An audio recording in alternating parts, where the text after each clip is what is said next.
दोस्तों नमस्कार। Great concept के इसी प्लेटफॉर्म पे आपका हार्दिक स्वागत है। जैसा कि आपको पता है कि हम प्रीवियस ईयर के सारे प्रश्नों को वन बाय वन कर रहे हैं, तो आज की इस कड़ी में हम डीसी परिपथ के नियम के आधारित पे जितने भी प्रश्न हैं उनको सबको अपने वश में लेंगे। चलो पहला क्वेश्चन, दिष्ट धारा के मामले में कौन सा है? जैसा कि आपको पता है दिष्ट धारा की कभी भी दिशा नहीं बदलती, ये केवल एक ही दिशा में प्रवाहित होता है। ऑप्शन नंबर डी बिल्कुल सही है। और प्रत्यावर्ती क्या होती है? जो कि पल पल दिशा बदलती है। बेटा ये दोनों चीजें ध्यान रखना, ठीक है। जो दोनों दिशाओं में प्रवाहित होती है नहीं बेटा, जिसकी दिशा समय के साथ बदलती है नहीं, प्रत्यावर्ती की दिशा में होती है नहीं। आंसर क्या हो जाएगा? धारा केवल एक ही दिशा में बहती है, वो क्या कहलाती है? दिष्ट धारा। अगला प्रश्न ये लो बेटा। अब ये कह रहा है पानी की भरी बाल्टी में जब विद्युत धारा प्रवाहित की जाती है तो उसमें बुलबुले आते हैं, इसका कारण क्या है? आ जाओ बेटा। सबसे पहले मुझे पता है एक मेरा स्किन प्रभाव होता है, आप कहोगे स्किन प्रभाव होता है। स्किन प्रभाव क्या होता है बेटा? स्किन प्रभाव में हम देखते हैं कि जब भी हम एसी धारा लेते हैं तो एसी केवल चालक की सतह पर बहती है कि नहीं? आप बोलोगे हाँ सर। उसी तरह अगर डीसी धारा प्रवाह करोगे तो वो पूरे चालक में बहने की क्या करती है? कोशिश करती है। बेटा जब भी यहाँ पर ये पानी है और पानी के ऊपर जब भी आप डीसी को प्रवाहित कराओगे तो सारे चार्ज इस पूरे को क्या समझेंगे? चालक समझेंगे और इस पूरे की जगह घेरने की कोशिश करेंगे। इसीलिए हमें क्या दिखाई देते हैं? बबूले दिखाई देते हैं। इसलिए निश्चित क्या है? डीसी धारा है। ठीक है, चलो ये देखो बेटा। अब ये कह रहा है कौन सी आकृति वोल्टेज और विद्युत धारा के बीच में संबंध को दिखाती है ओम के नियम के अनुसार? मुझे बताओ ओम का नियम क्या होता है बेटा? V बराबर आई आर होता है। हाँ सर होता है। यानी मेरा या तो ये होता है V बराबर आई आर, या फिर मेरा दूसरा क्या होता है? I बराबर V, और यहाँ क्या होता है? 1/R। लेकिन दोनों ही स्थिति में हम देखते हैं साथियों कि मेरे 1/R और R क्या रहता है? मेरा स्थिर रहता है। तो देखो बेटा यहाँ पर स्थिर है क्या? नहीं सर। यहाँ स्थिर है क्या? नहीं। यहाँ तो बिल्कुल भी नहीं है, इसलिए मेरा ऑप्शन क्या हो जाएगा? ऑप्शन क्या हो जाएगा? आसानी से देखो, V बराबर आई आर। तो मेरा ऑप्शन क्या हो जाएगा? बी बिल्कुल सही है। बी कहाँ है? ये रहा बेटा, देखो ये गलत मार्क किया हुआ है। तो मेरा ऑप्शन क्या हो जाएगा? ऑप्शन नंबर ए बिल्कुल सही हो जाएगा। V बराबर आई आर। ठीक है, चलो आसानी से देख लेना ना, कोई समझ में नहीं आ रहा है तो देखो, V बराबर आई आर यानी कि जैसे जैसे मैं धारा बढ़ाऊंगा वैसे वैसे मेरी वोल्टेज बढ़ेगी। ठीक है, यही इसने बताया, वोल्टेज जैसे जैसे बढ़ी वैसे धारा बढ़ी, और ये स्लोप हमेशा क्या रहेगा? नियत रहेगा। ठीक है बेटा, चलो अब देखो कितना आसान सा क्वेश्चन है, कितने सारी परीक्षाओं में पूछा है कि ओम के नियम क्या बताता है? V बराबर क्या बताता है बेटा? आई आर बताता है, या फिर I बराबर क्या बताता है? V बटे में G बताता है। यही बताता है, V बटे में R बताता है। अब देख लो इनमें से कौन सा सही है। देखो बेटा V बराबर आई आर, V बराबर आई आर है ना, तो ये इसकी जरूरत ही नहीं, डायरेक्ट मेरा क्या हो जाएगा? V बराबर आई आर। तो ऑप्शन नंबर सी मेरा सही। ठीक है, अब ये कह रहा है ओम के नियम के संबंध में कौन सा कथन गलत है? बेटा ऐसे ध्यान रखना। तो देखो आपको क्या पता है कि V बराबर क्या होता है? आई आर होता है। ठीक है, अब देखो यानी कि पहला कह रहा है कि धारा और विभव का अंतर, यानी कि धारा और विभव का अंतर क्या बताएगा? मेरा नियतांक। बेटा ये तो मेरा सही है, नियतांक चाहे आर हो या जी हो, ये तो मेरा सिंपल। देखो यहां से मैं कह सकता हूं धारा और विभव का अंतर मेरे लिए क्या बताएगा? धारा और विभव का अंतर मेरे लिए क्या हो जाएगा? 1/R। बेटा ये तो बिल्कुल सही बात है, तो ये पहला ऑप्शन मेरे लिए सही है। विभव और धारा का अंतर, ये देखो बेटा, इसी से विभव और धारा का अंतर R है, ये भी मेरा क्या है? नियत है। बेटा ये भी मेरा सही है। और विभव बराबर V बराबर आई आर, तो ये तो बिल्कुल ही सही है। तो मेरा गलत कौन सा हो गया? ये धारा। प्रतिरोध और विभव के अंतर के बराबर नहीं होता। क्यों? क्योंकि धारा और ये विभव कैसा संबंध होता है? यहाँ पे 1/R का होता है बेटा, R का नहीं होता। ठीक है, इसलिए मेरा गलत है। ऑप्शन नंबर डी बिल्कुल सही। अब ये कह रहा है ओम के नियम के अनुसार परिपथ में धारा किसके व्युत्क्रमानुपाती? व्युत्क्रम क्या होती है बेटा? उल्टी होती है ना। तो V बराबर क्या होता है? I R. तो यहां से मैं क्या कह सकता हूं? I बराबर V बटे में R। और इसने यही पूछा है कि परिपथ की धारा, ये देखो बेटा ये रही धारा, किसकी उल्टी है? तो प्रतिरोध की उल्टी है। ये देखो बेटा सिंपल सा। तो यहाँ पे देखो बेटा गौर से देखना, एक है प्रतिरोध और एक है प्रतिरोध की मात्रा। तो बेटा प्रतिरोध की मात्रा लगाना, प्रतिरोध मत लगाना। क्यों? क्योंकि ये तो Z भी हो सकता है। ठीक है, तो आंसर क्या हो जाएगा? Option number A. वापस देखो आराम से, क्या होगा? प्रतिरोध की मात्रा। देख लो बेटा,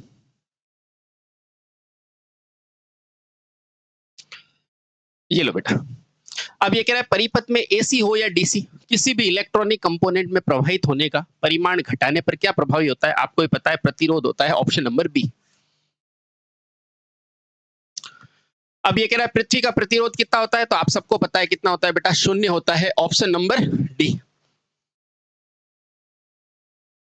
अब ये कह रहा है किसी तार का प्रतिरोध किसके व्युत्क्रमानुपाती होता है, तो मुझे पता है बेटा V बराबर क्या होता है, IR होता है, और R बराबर क्या होता है, V बटे में I होता है। ठीक है, तो इसने धारा दे रखा है नहीं, तो बेटा R को फिर से लिखो, R बराबर क्या होता है, रो L अपॉन A। अब बेटा यहां से देखोगे तो इसने बोला है प्रतिरोध किसके व्युत्क्रमानुपाती होता है, तो आप खुद देखो किसके होता है, A, यानी कि अनुप्रस्थ काट क्षेत्रफल के। ऑप्शन नंबर A बिल्कुल सही। अब ये कह रहा है एक खराब बिजली का कनेक्शन कैसा होता है, तो आपको पता है एक खराब बिजली का कनेक्शन होगा तो उसमें हमेशा सरकारी ऑप्शन बिल्कुल मेरा सही है। क्या दे रखा है, प्रतिरोध सामान्य से अधिक होगा, बिल्कुल सही होगा। जब धारा प्रवाहित होगी तो अत्यधिक ऊष्मा होगी, ये भी सही है। और इसके लिए कुल ऊर्जा घट जाती है, बेटा ये भी बिल्कुल सही है। तो मेरा ऑप्शन क्या हो गया, डी बिल्कुल सही। चलो बेटा, अब ये कह रहा है किसी वोल्टेज स्रोत में कई लैंप समानांतर में जुड़े हैं, यदि एक जल भी जाए तो क्या होगा। आपको भी पता है समानांतर में क्या होती है, मेरी वोल्टता बराबर होती है नहीं होती, हाँ सर। अगर मान लो मेरा एक खराब भी हो जाएगा ना, तो अन्य सभी चलती रहेगी। क्यों, क्योंकि नेट वोल्टेज मेरा लागू रहेगा, इसलिए अन्य कोई प्रभावित नहीं होगा। ऑप्शन नंबर बी बिल्कुल सही है। ठीक है ना, ओके आगे चलो बेटा, ये लो। अब ये कह रहा है किरचॉफ का वोल्टा नियम किससे संबंधित है, मुझे बताओ किरचॉफ का वोल्टा नियम क्या होता है, वो केवीएल होता है। ये किस पर लागू होता है, ये लूप पर लागू होता है। और कुल लूप की जो होती है ना इक्वेशन, वो कितनी होती है, तो आपको पता है b minus N plus one. बेटा ये सब ऐसे के ऐसे याद होनी चाहिए। और ये किस पर लागू होती है, वोल्टता पात पर, यानी कि v बराबर क्या होता है, IR पे होता है। हाँ, तो ये किस पर लागू होगा, वोल्टता पात। ऑप्शन नंबर डी का संबंध बताता, ऑप्शन नंबर बी का संबंध बताता है। अब देखो बेटा, कौन सा नियम बताता है कि जंक्शन पर करंट का बीजगणितीय योग शून्य होता है। बेटा ये बताता है किरचॉफ का पहला नियम, जिसे केसीएल कहते हैं। और ये किस पर आधारित होता है, आवेश संरक्षण पर होता है। तो ये क्या बताएगा, किरचॉफ का पहला नियम। ठीक है बेटा, और किरचॉफ का दूसरा नियम ऊर्जा संरक्षण पर आधारित होता है। ठीक है, चलो ये लो बेटा अगला क्वेश्चन। ये कह रहा है एक बंद विद्युत परिपथ में IR बीजगणितीय संकेत मुख्य रूप से किस पर निर्भर करता है, तो आप बताओ किस पर निर्भर करेगा। तो आपको पता है V बराबर क्या होता है, IR, यानी कि बहने वाली धारा की दिशा पर निर्भर करेगा। किस पर करेगा, धारा की दिशा पर। तो ऑप्शन नंबर ए बिल्कुल सही है। क्यों, क्योंकि देखो बेटा, मान लो यहां से मेरी धारा जा रही है और एक धारा मेरी यहां से जा रही है। ठीक है, अब दोनों जगह धारा एक ही जगह से जा रही है, ठीक है, लेकिन मान लो इसकी पोलैरिटी यहाँ है, तो ये क्या करेगा, ये कौन सी है, ये खपत बताएगा इसका।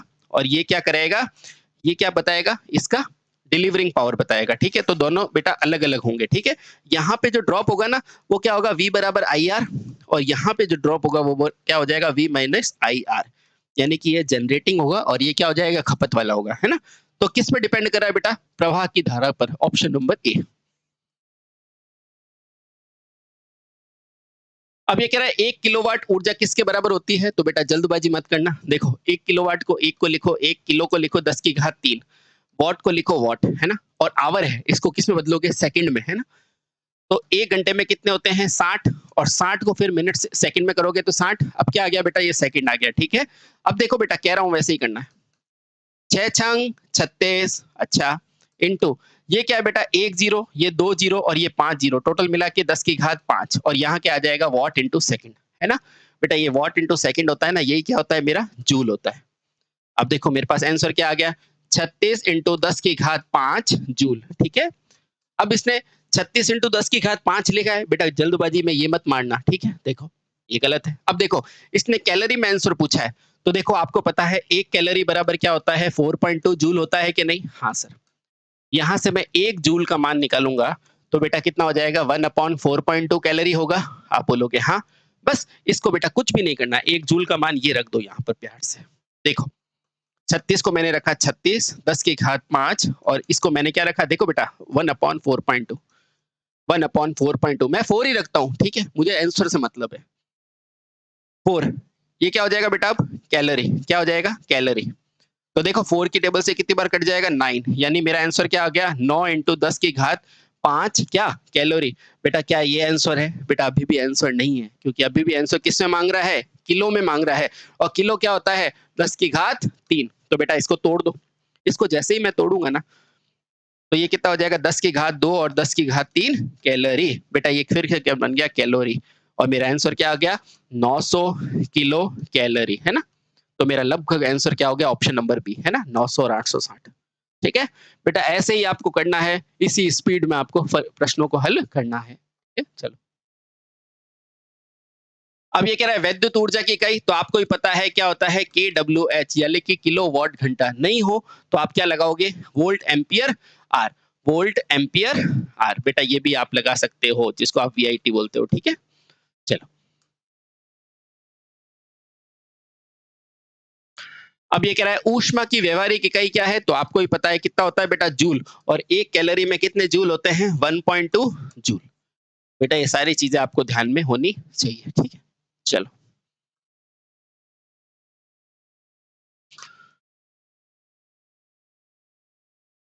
ये लो बेटा। अब ये कह रहा है श्रेणी क्रम परिपथ में जब भी बेटा श्रेणी नाम याद आए तो श्रेणी में क्या बराबर रहती है, धारा बराबर रहती है। ठीक है, तो ढूंढो कहाँ है।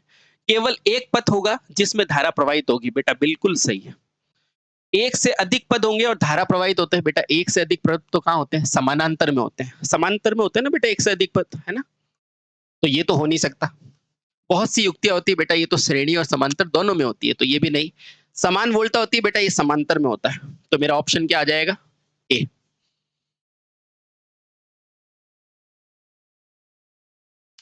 अब ये कह रहा है श्रेणी परिपथ में सभी भागों में क्या समान रहती है, तो धारा समान रहती है, और वहीं समानांतर में क्या समान रहता है, तो वोल्टता रहती है। ठीक है बेटा, ध्यान रख लेना, ये समांतर में सही होगा, है ना।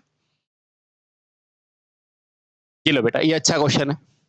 अब ये कह रहा है ऊर्जा की इकाई किसके बराबर होती है, तो आपको पता है जो भी मेरी विद्युत ऊर्जा है वो क्या है KWH। बेटा इसी को क्या बोलता हूँ, यूनिट बोलता हूँ। याद कर लेना बेटा, 3 एग्जाम में पूछा है, क्या हो जाएगा 1 किलोवाट आर, है ना। 1 किलोवाट आर, इसका ही दूसरा नाम क्या है यूनिट। घरों में बिल आता है ना बेटा यूनिट में, वो।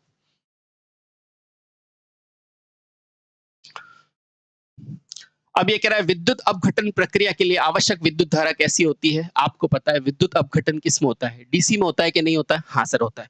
तो विद्युत अपघटन हमेशा क्या होता है, डीसी में होता है। डीसी में क्या होता है, जैसे 6 वोल्ट 9 वोल्ट 600 वोल्ट, यानी कि कम वोल्ट पे होता है। तो इसके लिए हमेशा क्या चाहिए, कम वोल्टा चाहिए, और धारा क्या चाहिए, ज्यादा चाहिए। धारा क्या चाहिए, ज्यादा। तो देखो कम वोल्टता और प्रत्यावर्ती, प्रत्यावर्ती तो अपघटन होता ही नहीं है ना, तो इसलिए गलत। कम वोल्टता और धारा उच्च चाहिए, बिल्कुल सही है। अधिक वोल्टता नहीं बेटा, और अधिक वोल्टता बिल्कुल नहीं। तो आसान है ना, ऑप्शन नंबर बी बिल्कुल सही है। अब देखो बेटा, ये कह रहा है किसी बैटरी को 40 ओम का प्रतिरोध से जोड़ा जाता है। यदि करंट 1 एम्पियर है तो बताओ बैटरी का वोल्टेज क्या होता है। तो बेटा V बराबर क्या होता है, I इंटू आर होता है। हाँ सर, तो V बराबर I कितना है, आप बोलोगे 1, और R कितना है 40, तो आंसर कितना हो जाएगा 1 into 40, 40 volt. Option number B. अच्छा क्वेश्चन है, देखो बेटा आराम से। अब ये कह रहा है प्रतिरोध R1 में से प्रवाहित धारा का मान निकालना है। पहले तो देखो R1 है कहाँ, ये रहा बेटा R1। ठीक है, कैसे निकालूंगा, देखो बेटा ये दोनों कैसे हैं प्रतिरोध, कैसे हैं, तो आप बोलोगे समानांतर में, और समांतर में तुल्य मिला के कितना हो जाएगा 200 बटे में 2 होगा कि नहीं, आप बोलोगे होगा, यानी कि ये 100 ओम हो गए। ठीक है, अब ये भी समांतर में है, तो ये दोनों मिला के भी कितने हो गए, आप बोलोगे 100 बटे में 2, यानी कि कितने 50 हो गए कि नहीं। हाँ, तो अब नया सर्किट क्या बन जाएगा लाला, नया सर्किट होगा, देखो ये तो होगा 24 वोल्ट, और ये क्या हुआ, ये हुआ देखो 50, और यहाँ क्या हो गया 100। बोलो यहाँ तक कोई दिक्कत नहीं। अब मैं आई निकाल लूंगा। आई बराबर क्या होता है, मुझे ध्यान है V बटे में आर। V कितना है, आप बोलना 24, और R कितना होता है 100 में 50 जोड़ा तो 150। बेटा कैसे हल करोगे मैं आपको बताता हूँ, देखो इसको ऐसे बोलना 24, और ये क्या हो जाएगा 100 का 1.5 गुना। ठीक है, यहाँ तक कोई दिक्कत नहीं। अब इस पॉइंट को उड़ाओगे तो ऊपर क्या आ जाएगा 0। ठीक है, अब देखो ये 15 जो है वो 3 की टेबल में कितनी बार जाता है 5 बार, और ये कितनी बार जाता है 8 बार। कोई डाउट नहीं सर, इस 0 से ये 0 खत्म। अब मेरे पास देखो, या 0 से 0 ये मत काटो, रुको थोड़ा और आसान कर देते हैं। यहाँ पे क्या है 100। अब देखो ये जो 0 है ना, इस 5 से काटोगे तो 2, तो ऊपर मेरा I कितना आ गया, ऊपर मेरा आ गया 16 बट्टे में 100, यानी कि कुल धारा कितनी आ गई मेरे पास, कुल धारा आ गई बेटा देखो 16 बट्टे में 100 एम्पियर। अब इसने क्या पूछा है, इसने पूछा है R1 में इसमें धारा पूछी है। ठीक है, तो बस यहाँ से I कितनी मेरे पास 16 बट्टे में 100, ठीक है। अब ये दोनों बराबर है, दोनों बराबर है, तो बेटा जो भी प्रतिरोध बराबर होगी तो धारा भी बराबर जाएगी। तो 16 का आधा इसमें कितनी चली जाएगी? तो आप बोलना इसमें चली जाएगी 8/100 और इसमें भी चली जाएगी 8/100। बेटा इसको सॉल्व करोगे ना तो एक ही आंसर अपने पास 80 मिली एम्पियर इसमें चली जाएगी और 80 उसमें चली जाएगी। ठीक है, चलो बहुत बढ़िया, आगे चलो। अब ये कह रहा है 1 न्यूटन मीटर किसके बराबर होता है? तो आपको ही पता है 1 जूल बराबर क्या होता है? फोर्स इनटू में मीटर, यानी कि फोर्स क्या होता है? न्यूटन, और ये क्या होता है? मीटर। तो ये 1 जूल के बराबर है बेटा, ध्यान रखना, आपके यूपीपीसीएल का प्रश्न है। अब ये कह रहा है 1 मिलीवॉट किसके बराबर है? तो देखो बेटा आराम से करो, 1 को लिखा, 1 मिली कितना होता है? 10 की घात -3 और ये कितना है? वॉट। ठीक है, अब देखो बेटा ये जो ऊपर 10 की घात 3 है वो नीचे आया क्या हो जाएगा? 10 की घात +3। कोई डाउट नहीं बेटा, इसी को तो इसने लिखा है 1/1000 वाट। ऑप्शन नंबर ए बिल्कुल सही। ठीक, ये लो बेटा, ये भी अच्छा क्वेश्चन है। अब ये कह रहा है एक चर प्रतिरोध है, चर का मतलब क्या होता है बेटा? वेरिएबल प्रतिरोध। इसमें V धारा है, स्थिर वोल्टेज स्रोत से जुड़ी है। स्थिर वोल्टेज का मतलब क्या होता है? जिसकी वोल्टता हमेशा क्या हो? स्थिर हो। अच्छा ठीक है, तो यानी कि V बराबर IR। इसने बोला V को मैं स्थिर रखूंगा, यानी कि मेरी I और R एक दूसरे के व्युत्क्रमानुपाती है। ये देखो R नीचे चला जाएगा, है ना? अब देखना आराम से देखो, फिर प्रतिरोध का मान धीरे धीरे बढ़ रहा है। ये प्रतिरोध का मान धीरे धीरे बढ़ाऊंगा तो I का मान धीरे धीरे क्या हो जाएगा? कम होगा कि नहीं होगा? हाँ सर। अब तो बताओ कौन सा ग्राफ सही है? अब देखो प्रतिरोध का मान धीरे धीरे बढ़ाओगे तो आई का इसमें बढ़ रहा है बेटा, देखो। पर मेरे को क्या है, प्रतिरोध का बढ़ाओगे तो आई का कम होना चाहिए, तो ये तो होगा ही नहीं।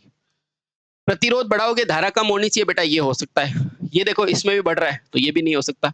इसमें घट रहा है पर ये अनियंत्रित रूप से घट रहा है, इसलिए मेरा ऑप्शन क्या हो जाएगा? बी। ऑप्शन क्या हो जाएगा? बी। ठीक है, ओके चलो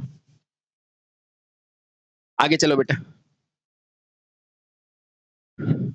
अब ये कह रहा है 50 वोल्ट दृष्ट धारा में 100 ओम के प्रतिरोध से जुड़ा है, तो धारा की गणना करो। तो कुछ भी नहीं आए तो बेटा ध्यान रखना V बराबर क्या होता है? IR होता है। अब देखो V कितना दिया हुआ है? 50, तो लिख दो 50। R कितना दिया हुआ है? 10, तो लिखो 10 और यहाँ लिख दो बेटा I। ठीक है, यहाँ से I बराबर कितना हो जाएगा? 50 और ये 10 आ जाएगा नीचे, तो आंसर क्या आ जाएगा? 5 एम्पियर। मेरा आंसर आ जाएगा ऑप्शन नंबर डी बिल्कुल सही। ठीक है, चलो बहुत बढ़िया। अब देखो बेटा ये इस क्वेश्चन को देखो, ये कह रहा है किसी विद्युत परिपथ में 50 ओम के प्रतिरोध है और 200 वोल्ट की आपूर्ति है, तो बताओ प्रवाहित धारा। बेटा कुछ भी समझ में नहीं आया और V और I दिया हुआ है तो आप ओम जी को बुला दो तुरंत। V बराबर IR। ठीक है, V कितना दिया हुआ है? तो 200। I पूछा है तो I लिख दो और R पूछा है तो 50 लिख दो। ठीक है बेटा, यहाँ से I बराबर कितना हो जाएगा कि 200/50, तो आंसर मेरे पास आ जाएगा 4 एम्पियर, है ना? 5 की टेबल में 4 बार जाता है ना, तो आंसर क्या आ जाएगा? 4 एम्पियर। ये लो बेटा, अब ये प्रश्न देखो, एक 1200 मीटर तार में 60 ओम प्रतिरोध है तो 240 पर कितना होगा? बेटा आपको फॉर्मूला याद है? हाँ सर, आर बराबर क्या होता है? रो एल अपॉन ए। बेटा इस क्वेश्चन में इसने ए में चेंज किया है क्या? नहीं। रो में चेंज किया है? नहीं। यानी कि आर किसके प्रोपोर्शनल में है? एल। यानी जितनी मैं लंबाई बढ़ाऊंगा उतना आर बढ़ेगा और जितनी मैं लंबाई घटाऊंगा आर घट जाएगा। ठीक है बेटा, आप बताओ 1200 से इसने कितना किया? 240, तो इसने आर एल को कितना गुना कम किया? 5 गुना कम कर दिया ना। ये देखो 1200 को 5 गुना कम कर दिया, तो बेटा इसको भी 5 गुना कम कर दो, यानी कि 60 में 5 का भाग देंगे तो आंसर कितना आ जाएगा? 12। ठीक है, बस यही स्पीड होनी चाहिए। क्यों? क्योंकि आर समानुपाती है एल। अगर मेरा एल घट गया, 5 गुना घट गया, है ना, इसमें 5 से भाग लेंगे 240, इसलिए ये भी घटा दो, 5 से 12 आंसर आ जाएगा। ठीक है, चलो चलो बेटा आगे। अब ये कह रहा है एक 1000 वाट का हीटर है, 200 वोल्ट का विद्युत सप्लाई से जुड़ा है। यदि महीने में 30 घंटे बिजली से जुड़ा है तो विद्युत का दाम 4 रुपए प्रति इकाई है, तो बताओ बिजली का बिल कितना होगा? तो बेटा इसके लिए सिंपल सा फॉर्मूला ये लगाओ, खपत बराबर जो भी दे रखा है उन सबको मल्टीप्लाई कर दो, जो भी दे रखा है। सबसे पहले 1000 वाट, तो मैंने लगा दिया 1000 वाट, है ना? ठीक है, अब देखो 1000 वाट चल रहा है, ठीक है, उसका 200 वोल्ट का है, ठीक है, 1000 वाट का बल्ब है और 200 वोल्ट की इसका चलता है। ठीक है, उसके बाद 1000 वाट का एक है और ये 30 घंटे चलता है, तो बेटा इसको लगा दो 30 घंटे चलता है। एक महीने जुड़ा हुआ है, एक महीने में कितने दिन होते हैं? 30 दिन होते हैं। ठीक है, चलो 1 महीने में होते हैं 30 दिन होते हैं, हाँ, और 4 रुपए इकाई है तो ये 4 रुपए लिखो और यहाँ लिख दो बेटा 1000। क्यों? क्योंकि किलोवाट होता है, ठीक है। 1 मिनट, इसने क्या बोला 1 महीने चलानी है तो ये 30 आएगा नहीं, खत्म। अब देखो 1 ही महीने इसको चलाना है, 1 ही महीने, 1 महीने में 30 घंटे ही चलाना है इसको, तो 30 से मल्टीप्लाई कर दो। और 1000 से क्यों किया? क्योंकि यूनिट हमेशा क्या होती है, KWH में होती है। बस 1000 से 1000 कट जाएगा, आंसर आ जाएगा 120 रुपए, ऑप्शन नंबर डी। ठीक है, अच्छा क्वेश्चन था। अब ये हो गया अपने को कह रहा है 250 वोल्ट का 100 वोल्ट के लैंप का प्रतिरोध कितना होता है? बेटा आपको जो याद है वो लिखो, P बराबर VI, है ना? आपको ये भी याद है कि V बराबर क्या होता है? IR, इसलिए I स्क्वायर R, ठीक है बेटा। और आपको ये भी पता है V स्क्वायर बटे में R। अब R बेटा इधर आ जाएगा तो यहाँ क्या हो जाएगा? V स्क्वायर बटे में V। अब V कितना है? 250। तो बेटा आराम से लिखो 250 इंटू 250 और यहाँ क्या लिखोगे? 100। ठीक है, ये 0 से 0 कट जाएगा। और 25 का स्क्वायर क्या होता है? 25 इंटू 25 आपको पता है कितना होता है? 625 ओम, ऑप्शन नंबर सी। ठीक है, चलो।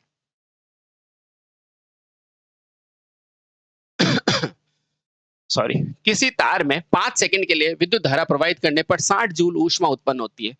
यदि तार में आधे प्रतिरोध में प्रवाहित की जाए तो ऊष्मा कितनी होगी? बेटा इसमें कभी भी आपको क्वेश्चन सॉल्व नहीं करना है। ये क्या कह रहा है वो देखो, H बराबर I स्क्वायर RT होता है कि नहीं? हाँ सर होता है। अब देखो इसने 5 सेकंड इधर प्रवाहित किया और 5 सेकंड इधर भी कराई, यानी टी चेंज किया क्या? नहीं, तो टी को बेटा चेंज करना ही नहीं है, आई को भी नहीं चेंज करना। तो बेटा मेरा एच किसके प्रोपोर्शनल हो गया? आर के, है ना? बस यही तो करना है, यानी H1 बटे में H2 बराबर क्या हो जाएगा? R1 बटे में R2। बस H कितना है बेटा? पहले आप बोलोगे 60 जूल। अच्छा, दूसरे में ऊष्मा पूछी है तो बेटा लिख दो H2। क्यों? क्योंकि H मतलब ऊष्मा ही होती है। अच्छा, पहला प्रतिरोध कुछ भी हुआ होगा, मान लो R है, ठीक है।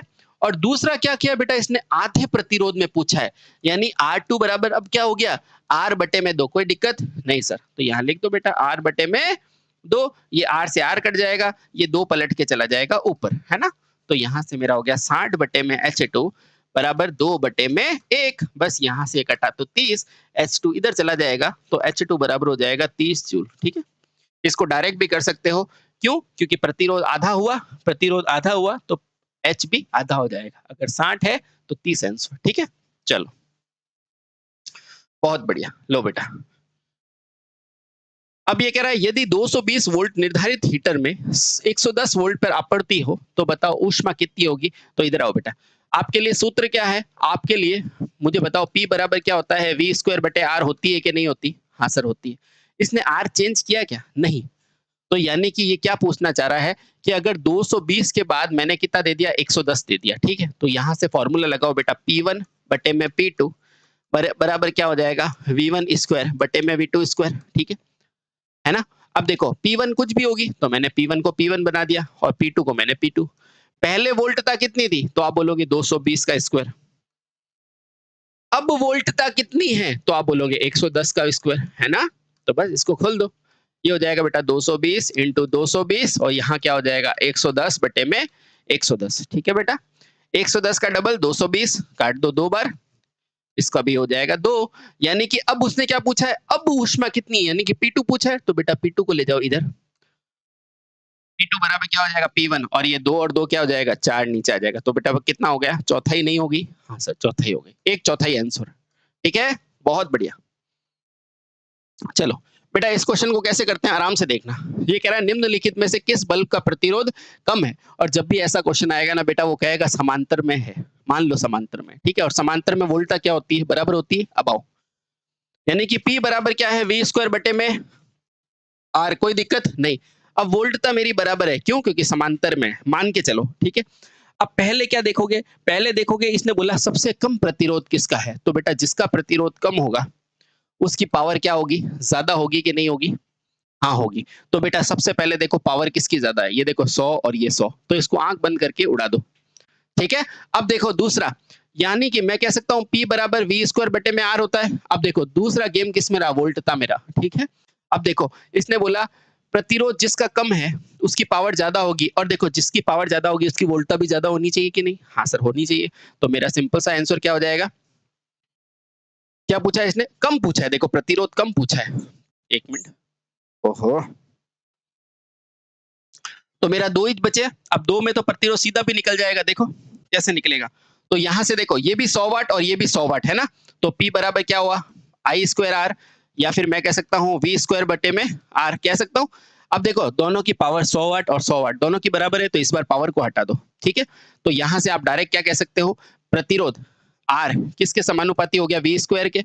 अब देखो प्रतिरोध जिसका कम होगा उसकी वोल्टेज भी कम होगी कि नहीं होगी, हाँ सर होगी। तो वोल्टेज देखो इसकी कम है, ऑप्शन नंबर डी बिल्कुल सही है। देखो मैंने कैसे किया, कैलकुलेशन की जरूरत नहीं है। सबसे पहले देखो P बराबर V स्क्वायर बटे में R, मैंने इसको V स्क्वायर को कांस्टेंट किया, तो जिसकी पावर ज्यादा है उसकी मेरा प्रतिरोध क्या है, कम है। तो पहला मेरे को रिलेशन मिल गया कि मेरा आंसर या तो B होगा या फिर D हो गया।